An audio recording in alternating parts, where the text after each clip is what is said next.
Hi ಎಲ್ರಿಗೂ welcome back to my YouTube channel. ನಾನು ಸೌಮ್ಯ.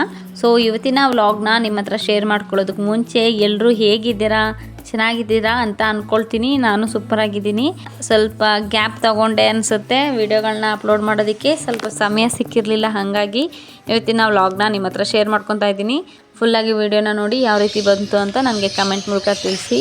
ಇವತ್ತಿನ ಮಾರ್ನಿಂಗ್ ರೋಟೀನಿಂದ ನನ್ನ ವಿಡಿಯೋನ ಶುರು ಮಾಡ್ತಾ ಇದ್ದೀನಿ. ಬೆಳಿಗ್ಗೆ ಎದ್ದು ಸ್ವಲ್ಪ ಅಜ್ವಾನ ನೀರೆಲ್ಲ ಕುಡಿದು ಒಂದು ಹಾಫ್ ಆನ್ ಅವರ್ ವಾಕಿಂಗ್ ಹೋಗಿ, ವಾಕಿಂಗಿಂದ ಬಂದ ನಂತರ ನನ್ನ ಮಗನಿಗೆ ಬ್ರೇಕ್ಫಾಸ್ಟ್ ಅಂತ ಸಿಂಪಲಾಗಿ ಗೋಧಿ ದೋಸೆ ಮಾಡ್ಕೊಂಡಿದ್ದೆ ವಿತ್ ಸಾಂಬಾರು. ಸೊ ಇವತ್ತು ಸ್ವಲ್ಪ ಎಕ್ಸಾಮ್ ಇತ್ತು, ಎಕ್ಸಾಮ್ ಮುಗಿಸ್ಕೊಂಡು ಹಾಫ್ ಡೇಗೆ ರಿಟರ್ನ್ ಬಂದುಬಿಡ್ತಾನೆ. ಹಾಗಾಗಿ ಒನ್ ಟೈಮ್ಗೆ ಆಗೋಷ್ಟು ಸಿಂಪಲಾಗಿ ದೋಸೆ ಮತ್ತು ಫ್ರೂಟ್ಸ್ನ ಕೊಟ್ಟು ಕಳಿಸ್ತಾ ಇದ್ದೀನಿ. ರೆಡಿ ಮಾಡಿ ಅವನು ಕೂಡ ಸ್ಕೂಲ್ಗೆ ಬಿಟ್ಟಾದಮೇಲೆ ಮನೇಲಿ ಸ್ವಲ್ಪ ಕ್ಲೀನಿಂಗ್ ಕೆಲಸ ಎಲ್ಲ ಇರುತ್ತಲ್ವ, ಅದನ್ನು ಕೂಡ ಬೇಗ ಬೇಗ ಮಾಡ್ಕೊಬೇಕು. ಹೇಗೆಂದರೆ ನಾವು ಇವತ್ತು ದೇವಸ್ಥಾನಕ್ಕೆ ಹೋಗ್ತಾ ಇರೋ ಕಾರಣ ಮನೆಯೆಲ್ಲ ಕ್ಲೀನ್ ಮಾಡಿ ಮನೇಲಿ ಪೂಜೆ ಎಲ್ಲ ಮುಗಿಸಿದ ಮೇಲೆ ಎಲ್ಲರೂ ಕೂಡ ದೇವಸ್ಥಾನಕ್ಕೆ ರೆಡಿಯಾಗಿ ಹೋಗಬೇಕು. ಅದಕ್ಕೆ ಮುಂಚೆ ನಾನು ಕೂಡ ಕೆಲಸ ಎಲ್ಲ ಮುಗಿಸಿ ಸ್ನಾನ ಮಾಡಿಕೊಂಡು ದೇವ್ರ ಪೂಜೆಗೆ ರೆಡಿ ಮಾಡ್ಕೊಳ್ಳೋಣ ಅಂತ ಬಂದಿದ್ದೀನಿ. ಫಸ್ಟು ಸ್ವಲ್ಪ ಶಾವಿಗೆ ಪಾಯಸನ ಮಾಡ್ಕೊಬೇಕು ಅಂದ್ಕೊಂಡಿದ್ದೆ. ಅದಕ್ಕೋಸ್ಕರ 1 ಕಪ್ಪಷ್ಟು ಶಾವಿಗೆನ ತೊಗೊಂಡು ಸ್ವಲ್ಪ ತುಪ್ಪ ಹಾಕಿ ಫ್ರೈ ಮಾಡಿ ಎತ್ತಿಟ್ಕೊಂಡಿದ್ದೆ. ಅದಕ್ಕೆ ಇವಾಗ 2 ಕಪ್ಪಷ್ಟು ಹಾಲನ್ನ ಸೇರಿಸ್ಕೊತಾ ಇದ್ದೀನಿ. ಆಲ್ರೆಡಿ ನಾನು ಕಾಯಿಸಿ ಎತ್ತಿಟ್ಕೊಂಡಿರೋಂಥ ಹಾಲನ್ನ ಕೂಡ ನಾನು ಇವಾಗ ಆ್ಯಡ್ ಮಾಡ್ಕೊತಾ ಇದ್ದೀನಿ. ಸೊ ಹಾಲು ಮತ್ತು ಶಾವಿಗೆ ಚೆನ್ನಾಗಿ ಕುದಿ ಬಂದಾದಮೇಲೆ ಅದೇ ಕಪ್ಪಲ್ಲಿ 3/4 ಭಾಗದಷ್ಟು ಸಕ್ಕರೆನ ತೊಗೊಂಡಿದ್ದೀನಿ. 1/3 ಕಪ್ಪಷ್ಟು ಸಕ್ಕರೆನೂ ಕೂಡ ಹಾಕ್ಕೊಂಡು ಚೆನ್ನಾಗಿ ಒಂದು ಕುದಿ ಬಂದಾದಮೇಲೆ ಇದಕ್ಕೆ ಸ್ವಲ್ಪ ಡ್ರೈ ಫ್ರೂಟ್ಸ್ ಎಲ್ಲ ರೋಸ್ಟ್ ಮಾಡಿ ತುಪ್ಪದಲ್ಲಿ ಸೇರಿಸ್ಕೊಳ್ಳೋಣ.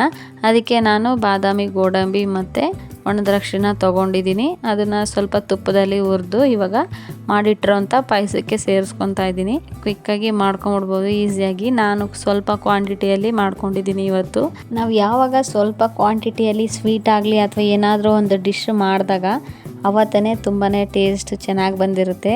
ಸೇಮ್ ಡಿಶ್ನ ಮತ್ತೆ ಸ್ವಲ್ಪ ಜಾಸ್ತಿ ಕ್ವಾಂಟಿಟಿಲಿ ಮಾಡಿದಾಗ ಟೇಸ್ಟ್ ಕಮ್ಮಿನೇ ಇರುತ್ತೆ ಅಲ್ವಾ. ಈ ರೀತಿ ನಿಮಗೂ ಕೂಡ ಎಕ್ಸ್ಪೀರಿಯೆನ್ಸ್ ಆಗಿರುತ್ತೆ ಅಂದ್ಕೊಂಡಿದ್ದೀನಿ.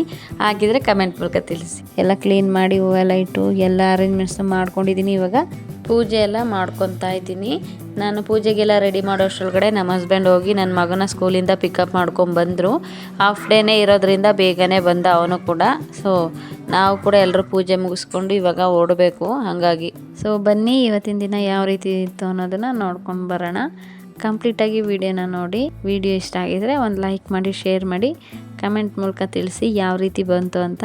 ಅದರ ಜೊತೆಗೆ ಸಬ್ಸ್ಕ್ರೈಬ್ ಮಾಡೋದನ್ನ ಮರಿಬೇಡಿ ಆಯಿತಾ. ಸೊ ನಾವು ಪೂಜೆ ಎಲ್ಲ ಮುಗಿಸಿ ಹೊರಟಿದ್ದೀವಿ ಬ್ಯಾಂಗ್ಳೂರಿಂದ ಮದ್ದೂರು ಕಡೆಗೆ. ಇಲ್ಲಿನ ದೇವಸ್ಥಾನ ಬಂದ್ಬಿಟ್ಟು ತುಂಬಾ ಶ್ರೇಷ್ಠ ಮತ್ತು ತುಂಬ ಪವರ್ಫುಲ್ ಅಂತ ಹೇಳ್ತಾರೆ. ನಾವು ಕೂಡ 1-2-3 ಸಲ ಬಂದಿದ್ದೀವಿ ಈ ದೇವಸ್ಥಾನಕ್ಕೆ. ತುಂಬಾ ಪವರ್ಫುಲ್ ಆಗಿರೋಂಥ ಒಂದು ದೇವಸ್ಥಾನ ಅಂತಲೇ ಹೇಳ್ಬೋದು. ಸೊ ಈಗ ಆಷಾಢ ತಿಂಗಳಾಗಿರೋದ್ರಿಂದ ಫ್ರೈಡೇ ದೇವಸ್ಥಾನಕ್ಕೆ ಹೋಗೋದು ವಾಡಿಕೆ ಅಲ್ವಾ. ಹಾಗಾಗಿ ಹೆಣ್ಣು ದೇವ್ರ ದೇವಸ್ಥಾನಕ್ಕೆ ಹೋದರೆ ತುಂಬಾ ಶ್ರೇಷ್ಠ. ಆಷಾಢ ಮಾಸದಲ್ಲಿ ನಾನು ಕೂಡ ಹೋಗಬೇಕು ಅಂದ್ಕೊಳ್ತಾ ಇದ್ದೆ, ಬಟ್ 1-2 ವಾರದಿಂದ ಆಗಿರಲಿಲ್ಲ.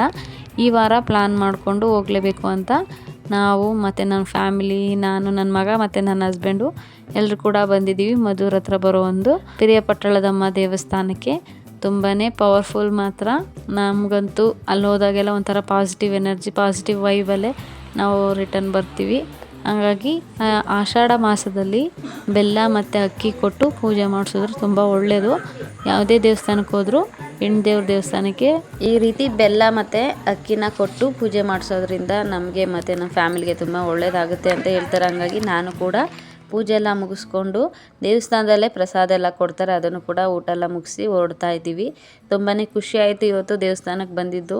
ಏನೋ ಒಂಥರ ಪಾಸಿಟಿವ್ ಫೀಲು ನಮಗೆ ಬರುತ್ತೆ ದೇವಸ್ಥಾನಗಳಿಗೆಲ್ಲ ಹೋದಾಗಲ್ವ.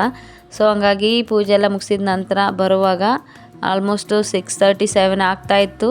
ಮನೆಗೆ ತಲುಪೋಷ್ಟೊಳಗಡೆ ನಮಗೆ 9 o'clock ಮೇಲೆ ಆಗೋಗುತ್ತೆ. ಹಾಗಾಗಿ ನಾವು ಬರುವಾಗಲೇ ಸ್ವಲ್ಪ ಲೈಟಾಗಿ ಫುಡ್ ಏನಾದರೂ ತಿನ್ಕೊಂಡೇ ಹೋಗೋಣ ಅಂತ ಪ್ಲ್ಯಾನ್ ಮಾಡ್ಕೊಂಡ್ವಿ. ಸೊ ಡಿನ್ನರ್ ಮಾಡೋದಕ್ಕೆ ಅಂತ ನಾವಿವಾಗ ಬಂದಿದ್ವಿ ಶ್ರೀಕೃಷ್ಣ ಪ್ರಸಾದಮ್ ಅನ್ನೋ ವೆಜಿಟೇರಿಯನ್ ಹೋಟೆಲ್ಗೆ.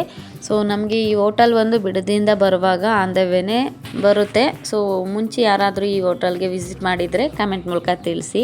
ಸೊ ಮಕ್ಳಿಗೂ ಆಟ ಆಡೋದಕ್ಕೆ ಎಲ್ಲ ಒಳಗಡೆ ಪ್ಲೇ ಏರಿಯಾ ಎಲ್ಲ ಮಾಡಿದ್ದಾರೆ ಮತ್ತು ಹಿಂದೆಗಡೆ ಗಾರ್ಡನ್ ಎಲ್ಲ ಅರೇಂಜ್ ಮಾಡಿರೋದ್ರಿಂದ ಒಳ್ಳೆ ಟೈಮ್ನ ಸ್ಪೆಂಡ್ ಮಾಡ್ಬೋದು ಫ್ಯಾಮಿಲಿ ಜೊತೆ ಎಲ್ಲ ಬಂದರೆ. ಸೊ ನಾವು ಕೂಡ ಊಟ ಎಲ್ಲ ಆರ್ಡರ್ ಮಾಡಿಕೊಂಡು ಊಟನ ಮಾಡ್ತಾಯಿದ್ವಿ. ಬನ್ನಿ ಯಾವ ರೀತಿ ಇತ್ತು ಅಂತ ಟೇಸ್ಟ್ ಮಾಡಿ ನಿಮಗೆ ತಿಳಿಸ್ತೀನಿ. ನಾವೇನೆಲ್ಲ ಆರ್ಡ್ರ್ ಮಾಡ್ಕೊಂಡಿದ್ವಿ ಎಲ್ಲ ಐಟಮ್ಸುಗಳು ನಮಗೆ ಚೆನ್ನಾಗೇ ಬಂದಿದೆ. ಟೇಸ್ಟ್ ವೈಸು ಕೂಡ ಸೂಪರಾಗೇ ಇತ್ತು. ನನ್ನ ಮಗನಿಗೂ ಕೂಡ ಅಷ್ಟೇ ತುಂಬಾ ಇಷ್ಟ ಆಯಿತು. ಅವನು ಖುಷಿಯಾಗಿ ಇಷ್ಟಪಟ್ಟು ತಿಂತಾ ಇದ್ದ. ಬಟ್ ಅದೇ ನಾವು ಮನೇಲಿ ಮಾಡ್ಕೊಂಡಾಗ ಮಕ್ಕಳಿಗೆ ತಿನ್ನೋದಕ್ಕೆ ಕಷ್ಟ. ಬಟ್ ಈ ರೀತಿ ಹೋಟೆಲಲ್ಲೆಲ್ಲ ಮಾಡಿಕೊಟ್ಟಾಗ ಅದು ಸ್ಪೈಸಿ ಇದ್ರೂ ಪರವಾಗಿಲ್ಲ, ಯಾವುದೇ ರೀತಿ ಖಾರನೂ ಆಗಲ್ಲ ಏನೂ ಆಗಲ್ಲ ನೋಡಿ ಅವ್ರಿಗೆ.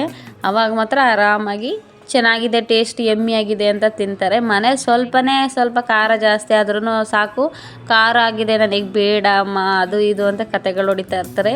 ನಿಮ್ಮ ಮನೇಲೂ ಇದೇ ರೀತಿ ಕ್ಯಾಂಡಿಡೇಟ್ಸ್ ಇದ್ದಾರಾ ಅಂತ ಕಮೆಂಟ್ ಮೂಲಕ ತಿಳಿಸಿ. ಹೇಗಿದೆ ಟೇಸ್ಟು? ನಾವು ಕೂಡ ಇವಾಗ ಟೇಸ್ಟ್ ಮಾಡೋಣ.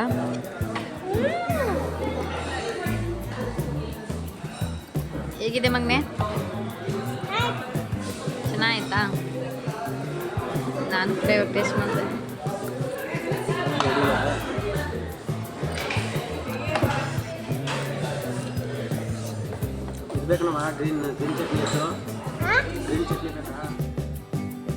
ಟೇಸ್ಟ್ ವೈಸ್ ಅಂತೂ ಸೂಪರಾಗೇ ಇತ್ತು. ನಾವು ಸ್ವಲ್ಪ ಮಶ್ರೂಮ್ ಪೆಪ್ಪರ್ ಡ್ರೈ ಮತ್ತು ಪನ್ನೀರ್ ಫ್ರೈನ ಆರ್ಡರ್ ಮಾಡ್ಕೊಂಡಿದ್ವಿ. ಎರಡೂ ಟೇಸ್ಟ್ ಅಲ್ಟಿಮೇಟ್ ಆಗಿತ್ತು. ದೇವಸ್ಥಾನದಲ್ಲೇ ಸ್ವಲ್ಪ ಊಟ ಎಲ್ಲ ಮಾಡ್ಕೊಂಬಂದಿರೋದ್ರಿಂದ ನೈಟಿಗೆ ನಾವು ರೈಸ್ ಐಟಮ್ ಏನೂ ಕೂಡ ತೊಗೊಳ್ಳಿಲ್ಲ, ಜಸ್ಟ್ ಸ್ಟಾರ್ಟರ್ಸ್ ಅಷ್ಟೇ ತೊಗೊಂಡು ತಿಂದ್ವಿ. ಅಷ್ಟರಲ್ಲೇ ನಮಗೆ ಹೊಟ್ಟೆ ಫಿಲ್ ಆದಂಗಿತ್ತು. ಹಾಗಾಗಿ ಸೊ ಬೇರೆ ಏನೋ ರೈಸ್ ಐಟಮ್ ಅಥವಾ ಬೇರೆ ಯಾವುದನ್ನು ಕೂಡ ನಾವು ಆರ್ಡರ್ ಮಾಡ್ಕೊಂಡಿಲ್ಲ. ಒಂದು ಟೀನ ಕುಡಿದ್ಬಿಟ್ಟು ಇವತ್ತಿನ ಡೇ ಡಿನ್ನರ್ನ ಕಂಪ್ಲೀಟ್ ಮಾಡಿದ್ವಿ.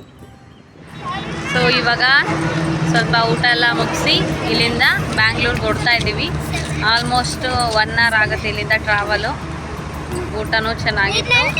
ಇವತ್ತಿನ ದಿನ ಸೂಪರಾಗಿತ್ತು. ನೋಡಿದ್ರಲ್ವ ಯಾವ ರೀತಿ ಇತ್ತು ಅಂತ. ಸೊ ಇದೇ ರೀತಿ ವಿಡಿಯೋನ ನೋಡ್ತಾ ಇರಿ. ನೆಕ್ಸ್ಟ್ ವಿಡಿಯೋದಲ್ಲಿ ನಾನು ನಿಮಗೆ ಸಿಗ್ತೀನಿ. ಅಲ್ಲಿವರೆಗೂ ಎಲ್ರಿಗೂ ಬಾಯ್ ಬಾಯ್, ಟೇಕ್ ಕೇರ್.